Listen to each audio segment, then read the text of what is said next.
আসসালামু আলাইকুম কাকু। ওয়ালাইকুম আসসালাম। কাকু আপনি আছেন কেমন দ্বারা? আছি মোটামুটি বাবা, ভালোই মোটামুটি। কাকু মুই একটা বিপদে পড়ছি বুঝছেন, মুসাফির মানুষ অনেক দূর হইতে আইছি বুঝছেন, মোর তো থার জায়গা নাই।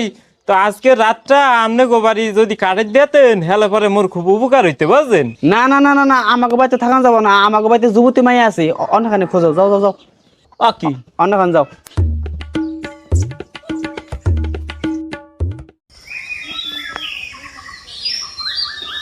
ও মোর খোদা, একে একে 3-4 বাড়ি গেলাম, তো হগলের বাড়িতে যুবতী মাইয়া আছে।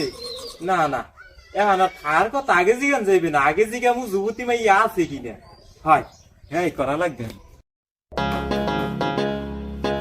আসসালামু আলাইকুম কাকু। ওয়ালাইকুম আসসালাম। কাকু আমনের বাড়ি কি কোনো যুবতী মাইয়াটা ইয়া আছে? কে কি দরকার? না ওই আজকে রাতটা কাটার চাইছিলাম আর কি। আল্লাহর হালাত